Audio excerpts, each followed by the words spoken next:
ETF index mutual funds నేర్చుకుని stock మార్కెట్లో రాణించాలనుకుంటున్నారా? వెంటనే ఈ నెంబర్కి కాల్ చేయండి.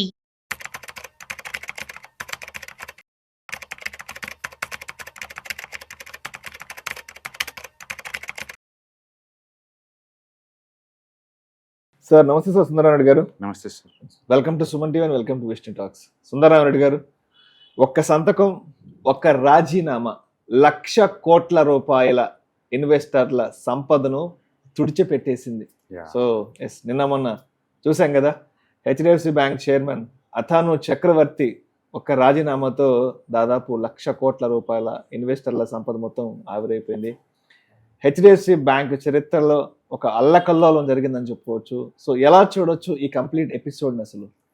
బ్యాంకింగ్లో అంటే ఐ మీన్ ఇన్స్టిట్యూషనల్ ప్రెజర్ వల్ల కావచ్చు, లేదా ఆర్బిఎల్ ప్రెజర్ వల్ల కావచ్చు, లేకపోతే ఎథికల్ ఇష్యూస్ వల్ల కావచ్చు, బ్యాంక్ చైర్మన్లు లేదా సిఇఓలు రిజైన్ చేయడం అనేది మన హిస్టరీలో చూసాం. మనం యాక్సిస్ బ్యాంక్ లో ఫ్రాడ్ బయటకు వచ్చినప్పుడు అక్కడ సిఇఓ రిజైన్ చేశారు. అండ్ ఐసిఐసిఐ బ్యాంక్ లో వచ్చినప్పుడు చందా కొచ్చి రామ రిజైన్ చేశారు. రీసెంట్ గా ఇండస్ ఇండ్ బ్యాంక్ లో వచ్చినప్పుడు చైర్మన్ రిజైన్ చేశారు. బ్యాంకింగ్ వ్యవస్థలో ఈ ఫ్రాడ్లు బయటికి రావటం, లేకపోతే ఆర్బీఐ ఇష్యూస్ వల్ల బయటికి రావటం అనేది మామూలు విషయం. బట్ హెచ్డిఎఫ్సి బ్యాంక్ అంటే ప్యూర్ గోల్డ్, అది ఎథిక్స్కి వాటికి ప్యూర్ గోల్డ్. హెచ్డిఎఫ్సి బ్యాంక్లో కూడా చైర్మన్ లాస్ట్ 2 ఇయర్స్ నుంచి జరుగుతున్న సంఘటన నా విలువలకి, నా ఎథిక్స్ కి ఆపోజిట్ లో ఉన్నాయి, విరుద్ధంగా ఒక సాక్షాత్తు చైర్మన్ ఒక 2 ఇయర్స్ నుంచి వర్క్ చేస్తూ అటువంటి స్టేట్మెంట్ ఇచ్చి బయటకు పోవడం అనేది అది టూ మచ్ అనమాట. అది ఇష్టం లేనప్పుడు చైర్మన్ అంటే చైర్ లో కూర్చుని నువ్వు కంట్రోల్ చేయాలి. అంత అయిపోయిన తర్వాత ఇప్పుడు రిజైన్ చేసే ముందు లాస్ట్ 2 ఇయర్స్ నుంచి నాకు నచ్చలేదు అంటే లోపల ఏం జరుగుతుంది అనేది మార్కెట్ డౌట్ అనమాట. ఊహించండి, లెటర్ పెట్టిన మరుక్షణమే అమెరికాలో ఏడీఆర్ -7% పడింది. యాక్చువల్ నిన్న ఇంటర్నేషనల్ మార్కెట్ చేసిన డామేజ్ కన్నా హెచ్డిఎఫ్సి చేసిన డామేజ్ చాలా ఎక్కువ. నిన్న ఎంటైర్ మార్కెట్ లో హెచ్డిఎఫ్సి బ్యాంక్ ఒకటే -9 లో ఓపెన్ అయిందండి. మార్నింగ్, ఈవినింగ్ కల్లా కొంచెం రికవర్ అయ్యి -5 లో క్లోజ్ అయింది. అంటే నిన్న ఒక్కరోజే 1,00,000 కోట్లు ఉదయం లాస్ అయ్యారు, సాయంత్రం కల్లా ఆల్మోస్ట్ 70,000 కోట్లు లాస్ అయ్యారు హెచ్డిఎఫ్సి బ్యాంక్ వాళ్ళు. ఈ రోజు కూడా -2 అండి, మళ్ళీ ఇంత స్ట్రాంగ్ మార్కెట్ లో కూడా ఈ రోజు. అంటే హెచ్డిఎఫ్సి బ్యాంక్ ని ఈ రేట్ దగ్గర కూడా అది డిస్కౌంట్ అని ఎవరు నమ్మటం లేదు. అంటే ఇన్స్టిట్యూషన్లు మాత్రం దూరంగా ఉన్నాయండి. అంటే హెచ్డిఎఫ్సి చిన్నదేం కాదండి, నిఫ్టీలో more than 10% వెయిటేజ్, బ్యాంక్ నిఫ్టీలో more than 20% వెయిటేజ్ ఉన్న కంపెనీ అండి అది. దాంతో ఎథికల్ ఇష్యూస్ ఎక్కడన్నా ఉన్నా ఓకే గానీ, బట్ అది హెచ్డిఎఫ్సి బ్యాంక్ లో కూడా అంటే అది మార్కెట్ డైజెషన్ చేసుకోలేకపోతుంది. అది ప్యూర్ గోల్డ్ అనుకుంది కథ. దీంట్లో కూడా ఇష్యూస్ ఏ ఉన్నాయి, అవి ఏంటనేది చివరికి సాక్షాత్తు ఆర్బీఐలో ఇచ్చారండి. దాంట్లో ఫండమెంటల్ గా ఎలాంటి ఇష్యూస్ లేవు, అది క్లీన్ గా నీట్ గా ఉందని చెప్పి ఆర్బీఐ గ్యారంటీ ఇచ్చినా సరే నేను ఎంట్రీ స్టేట్మెంట్ ఇచ్చేసారు. బట్ అయినా మార్కెట్ లో ఈ రోజు కూడా -2 అయిందంటే మీనింగ్ ఏంటి? మార్కెట్ నమ్మటం లేదు, దాంట్లో ఇష్యూస్ ఉన్నాయి అనుకుంటుంది. పోనీ రిజైన్ చేసిన చక్రవర్తి అయినా సరే వాటికి ఏ రీజన్ అని చెప్తున్నాడంటే ఆయన చెప్పాల, మళ్ళీ చెప్పట్లేదు. నా ఎథికల్ కి, నా విలువలకి తగ్గట్టు బ్యాంకు వర్క్ చేయట్లేదు కాబట్టి నేను రిజైన్ చేస్తాను అంటున్నాడు. ఏంటనేది ఆయన డీటెయిల్ గా చెప్పడం లేదు. ఒక చైర్మన్ అయి ఉండి ఈ రీజన్ తో రిజైన్ చేయడం అనేది హిస్టరీలో ఫస్ట్ టైం. ఎందుకంటే కంపెనీకి హెడ్ నువ్వు రన్ చేయాలి షోని. ప్రైవేట్ బ్యాంకింగ్ లో నెంబర్ 1 మంచి బ్యాంక్, టాప్ మోస్ట్ బ్యాంక్ ని మార్కెట్ లీడర్. అవును, చిన్న బ్యాంకులు అయితే మనం తట్టుకోవచ్చు, బట్ పెద్ద బ్యాంక్ అనేసరికి మార్కెట్ డైజెస్ట్ చేసుకోలేకపోతుంది. బ్యాంక్ నిఫ్టీలో బ్యాంక్ ఇండెక్స్ లో one of the most weightage. అవును, ఈ రోజు కూడా అన్ని బ్యాంక్స్ పెరిగినాయి ఎక్సెప్ట్ ప్రైవేట్ బ్యాంక్స్ తప్ప. ఈ రోజు కూడా మార్కెట్ లో ప్రైవేట్ బ్యాంక్స్ అన్ని తాగిపోయినాయి. అన్ని పియూసీ బ్యాంక్స్ ముందు లీడ్ చేసినాయి ఈ రోజు.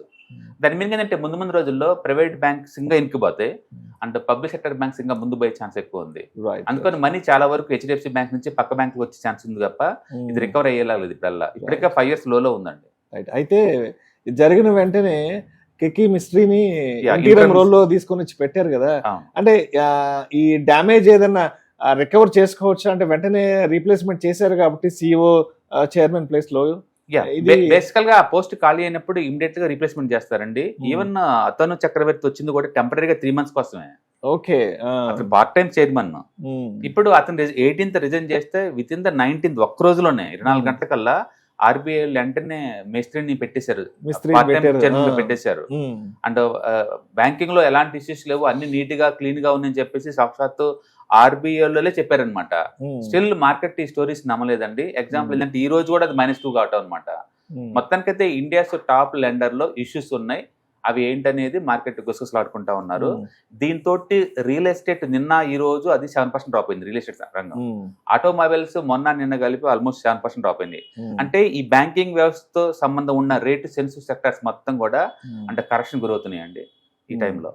ఓకే, అందుకని హెచ్డిఎఫ్సి వాళ్ళు ఫండమెంటల్ వైజ్ చూసుకుంటే ఇప్పటికి కూడా అండ్ ఇంటర్నేషనల్ బ్రోకర్స్ అందరు కూడా ఆల్మోస్ట్ 50% టార్గెట్ ఇస్తున్నారండి. అంటే ఒకళ్ళు సిటీ బ్యాంక్ వాళ్ళు అయితే దీని టార్గెట్ 1200 రేటింగ్తో కొనమంటున్నారు. అండ్ ఎంకే గ్లోబల్ వాళ్ళు అయితే 1225 రేటింగ్తో కొనమంటున్నారు. అండ్ నిర్మల్ బ్యాంక్ వాళ్ళు అయితేనేమో 1210 రూపీస్తో కొనమంటున్నారు. అంటే ఇంటర్నేషనల్ బ్రోకర్స్, లోకల్ బ్రోకర్స్ అందరు కూడా ఎంచక్క 1200 టార్గెట్తో కొనమంటున్నారు. బట్ ప్రస్తుతానికైతే మార్కెట్ ఈ స్టోరీస్ వింటలేదు అండ్ ప్రస్తుతానికైతే పాస్ చేస్తుంది అనమాట. ఇది ఏదైనా సరే హెచ్డిఎఫ్సి లాంటి ఫండమెంటల్ వెరీ సౌండ్ కంపెనీకి ఎథికల్ ఇష్యూస్ మీద ఇంత డామేజ్ జరగడం అనేది and that's very shocking issue అండి. అంటే ఫ్యూచర్లో ఏటి నమ్మాలో కూడా తెలియదు. టీసీఎస్ బాగుందన్నారు, అది చూస్తేనేమో 5 years లో. ఐటీసీ మంచిది క్వాలిటీ అన్నారు, అది చూస్తేనేమో 2 years లో. కొన్ని హెచ్డిఎఫ్సి బ్యాంక్ అన్నారు, అది ఇష్యూస్ తోటి 5 years లో. ఇలా లీడింగ్ స్టాక్స్ అన్ని కూడా కొప్పుకొలిపోతుంటే ఏది లీడర్షిప్ తీసుకుని ముందుకెళ్ళాలా? ఐటీ, ఇటు ఎఫ్ఎంజీసీ, ఇటు బ్యాంకింగ్ అన్ని కూడా లీడర్స్ అందరూ నిద్రపోతున్నారండి అండ్ స్లీపీ మోడ్ లో ఉన్నారు. అందుకే నిఫ్టీ 23 అంత డ్రాప్ అయింది అనమాట. అంటే ఇప్పుడు జరిగిన ఫాల్ ఏదైతే ఉందో ఇది టెక్నికల్ కరెక్షన్ అనుకోవచ్చా, లేదంటే సెంటిమెంట్ డ్రివెన్ సెల్ ఆఫ్ అనుకోవచ్చా? సెంటిమెంటల్ డ్రైవెన్ అండి. ఎందుకంటే సింగిల్ డే అంత పెద్ద బ్యాంక్ అంత కొలాప్స్ అవ్వాల్సిన అవసరం లేదు. ఎంటైర్ మార్కెట్ రికవరీ అయితే అది రికవరీ కాకుండా మళ్ళీ 2% డౌన్ చేయడం కాదు. బేసికల్ గా ఏదైనా డిస్కౌంట్ సేల్ రాగానే ఇమీడియట్ గా మ్యూచువల్ ఫండ్స్ అందరూ ఎగబడుకుంటారు.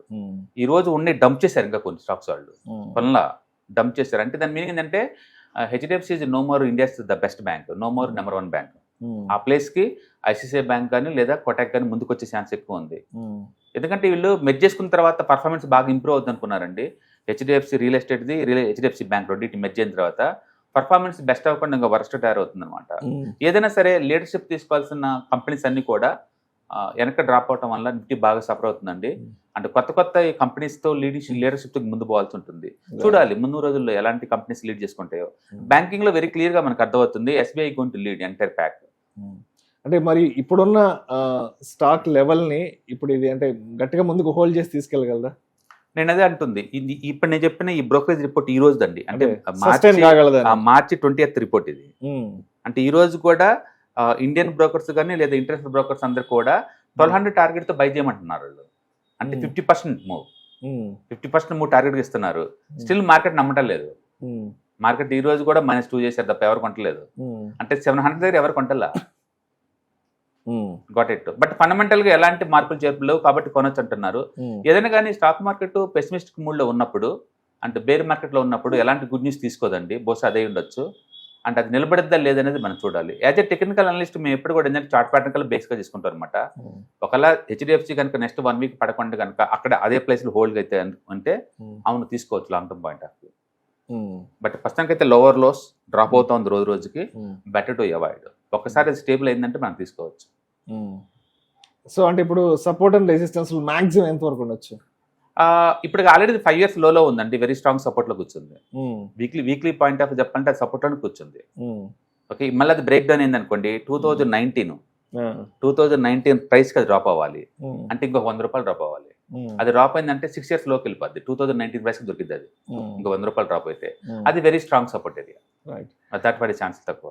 ఓకే, సో అంటే ఇప్పుడు ఈ హెచ్డిఎఫ్సి బ్యాంక్ కి సంబంధించిన ఎపిసోడ్ ఈ సినారియోని దృష్టిలో ఉంచుకుని అంటే ఒక ఇన్వెస్టర్ అనే వాళ్ళు ఎటువంటి పాఠాలను, ఎటువంటి గుణపాఠాలను నేర్చుకోవాలి అంటారు? ఎటువంటి మార్కెట్ సైకాలజీని కూడా అర్థం చేసుకోవాలి? ఎందుకంటే మనం కొన్ని కంపెనీస్ని బాగా ఇష్టపడతాం, అంటే కొన్ని స్టాక్స్ని బాగా లవ్ చేస్తాం. నాకు ఇది చాలా ఇష్టము, ఇది నేను చిన్నప్పటి నుంచి తెలిసిన కంపెనీ, ఇది చాలా మంచి కంపెనీ అనుకుంటాం. బట్ మనకి ఎంత తెలిసిన కంపెనీ అయినా, మనం ఎంత ఇష్టపడే కంపెనీ అయినా అది పడాల్సిన రోజు వస్తే దాన్ని ఎవరు ఆపలేరు. కాబట్టి ఎస్, అంటే ఈ హెచ్డిఎఫ్సి ఎపిసోడ్ నుంచి ఏమైనా నేర్చుకోవాలి? బేసికల్ గా నానో క్యాప్స్, స్మాల్ క్యాప్స్ అంటే రూమర్స్ తో పట్టడం అనేది మామూలు విషయం. రూమర్లు అయిపోయిన రికవర్ అవ్వడం కూడా చూసాం, అది మామూలు విషయం. But blue chip companies and particular గా హెచ్డిఎఫ్సి లాంటివి పడతాయి అంటే ఎవరు నమ్మరు అంటిల్ నిన్నటి వరకు. నిన్నటి వరకు పడితే అంటే ఎవరు నమ్మరండి. బట్ వాటిల్లో కూడా ఎథికల్ ఇష్యూస్ ఎరేజ్ అవుతున్నాయి, సాక్షాత్తు చైర్మన్ రిజైన్ చేస్తున్నారు అనేసరికల్లా అసలు అది ఎంతవరకు నిజమని డైజెస్ట్ చేసుకోలేకపోతుంది మార్కెట్ కూడా. అందుకని ఇక ముందు బ్లూ చిప్ కంపెనీస్ అని వాటిని లాంగ్ టర్మ్ ఉంచుకోవచ్చు అంటే ఉంచుకోవడం కష్టం అండి. బెస్ట్ థింగ్ ఏంటంటే స్టాక్ మార్కెట్లో ఇండెక్స్లో ఇన్వెస్ట్ చేసుకోండి, ప్యాసివ్ ఇన్వెస్ట్మెంట్, ఒక స్టాక్ మీద డిపెండ్ అవ్వమాకండి. ఎంత మంచి కంపెనీ అయినా సరే అంటే లాంగ్ టర్మ్ లో మీకు స్టాక్ రొటేషన్ జరుగుతుంటుంది కాబట్టి బాగుంటుంది.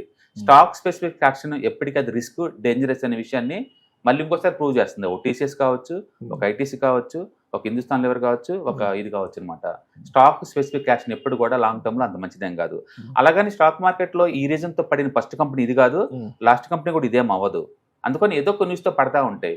కాబట్టి హెచ్డిఎఫ్సి అనే సర్కిల్ అది ఎగ్జామ్షన్ అనుకున్నారు ఇప్పుడు దాకా, బట్ అది కూడా ఒక స్టాకే, అందులో కూడా ఇష్యూస్ ఉంటాయి అనేది ఈ విషయం ప్రూవ్ అయింది. కాబట్టి ఇండెక్స్ లో ఇన్వెస్ట్ చేసుకోవడం దీంతో స్టాక్స్ తో పోల్చుకుంటే 100 రెట్లు బెటర్. రైట్.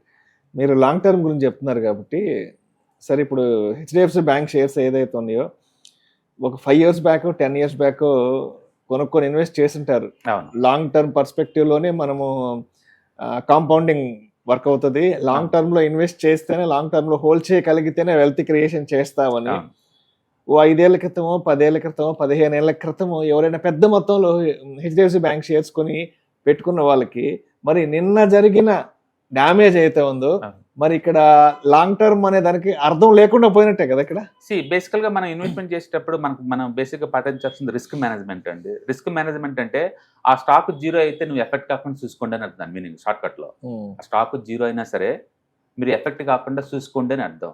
దాని మీనింగ్ ఏంటంటే ఒక స్టాక్ లో ఉన్నదంతా పెట్టమని కాదు, ఒక స్టాక్ లో మీ టోటల్ పోర్ట్ఫోలియో సైజులో ఒక 2 to 5% అలా పెట్టుకోవచ్చు అని అర్థం. అందుకని హెచ్డిఎఫ్సి బ్యాంక్ చేసిన డామేజ్ వల్ల ఎంటైర్ పోర్ట్ఫోలియో క్రాక్ అవుద్ది అంటే క్రాక్ అవుద్దని అనుకోవట్లేదు. ఒక నిఫ్టీలో 10% వెయిటేజ్ ఉన్నా సరే నిఫ్టీ విత్ 1 year కల్లా మళ్ళీ ఆల్ టైమ్ హైకి వెళ్ళిపోద్ది, చాలా సింపుల్గా వెళ్ళిపోద్ది. బట్ హెచ్డిఎఫ్సి బ్యాంక్ ఎలోన్గా పెట్టుంటే కనుక మీరు ఎవరు ఇప్పుడు గోల్డ్ ఎలోన్ పెట్టున్నా నిన్న 5% డామేజ్ అయింది మీ పోర్ట్ఫోలియో. కొన్ని సిల్వర్ని ఎలోన్గా పెట్టినా మీ పోర్ట్ఫోలియో 10% డామేజ్ సింగిల్ డేలో. కొన్ని బిట్ కాయిన్ ఎలోన్గా పెట్టుకున్నా అది 1 year లోలో ఉంది. అంటే సింగిల్ అసెట్ లో కంప్లీట్ పెట్టకూడదు, అంటే అసెట్ డైవర్సిఫికేషన్ చేసుకోవాలా. రెండోది with in the single asset లో కూడా ఈక్విటీలో కూడా ఉన్నప్పుడు కూడా మీ దగ్గర పోర్ట్ఫోలియోలో ఒక 10 to 15 స్టాక్స్ అలా ఉంచుకోండి తప్ప ఒక స్టాక్ మీద మోజు తోటి ఒకే దాంట్లో టూ మచ్ పెట్టకూడదు. పెడితే ఏమవుతుందంటే స్టక్ అయిపోతాం మేబీ 5 to 10 years, లేదా జీరో కూడా పోవచ్చు. ఇప్పుడు ఆర్కం ఉంది అనుకో జీరో అయిపోద్ది, అయిపోయిన మనకు తెలియదు కదా జీరో అవుద్దని. యూనిటెక్ ఒకప్పుడు నిఫ్టీలో స్టాక్ అండి, India's number 1 real estate company. అసలు ఇప్పుడు దాని ఆనవాళ్ళు కూడా లేవు. అంటే జేపీ అసోసియేట్స్ అదాని ఎంటర్ప్రైజెస్ కొన్నారు టోటల్ కంపెనీనే, షేర్ హోల్డర్ మొత్తం జీరో అయిపోయింది ఆటోమేటిక్ గా, రిలయన్స్ ఇవన్నీ జీరో అయిపోయినాయి. అందుకని మనం ఏంటంటే కంపెనీస్ ఎప్పటికి కూడా రిస్కీ, ఆ విషయం అర్థం కావాలి. మీకు ఎంత నచ్చినా సరే పోర్ట్ఫోలియో టోటల్ అలొకేషన్ లో ఒక 2 to 5% కానీ ఎక్కువ మాకండి.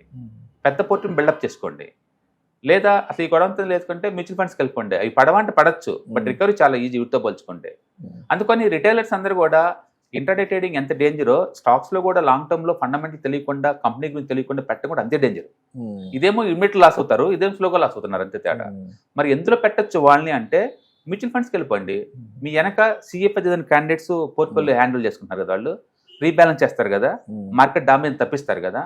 అందుకని వాళ్ళు చూసుకోవచ్చు. ఎందుకు ఈ రోజు చూసుకోండి, బ్యాంక్ నిఫ్టీ న్యూట్రల్ ఈరోజు, హెచ్డిఎఫ్సి బ్యాంక్ -2 ఈరోజు. అందుకని సింగిల్ స్టాక్స్తో పెట్టుకుంటే ఎప్పటికైనా కూడా రిస్కీ. అండ్ ఒకవేళ మీరు పెట్టాలనుకున్నా సరే maybe 2 to 5% total portfolio allocation చేసుకోండి.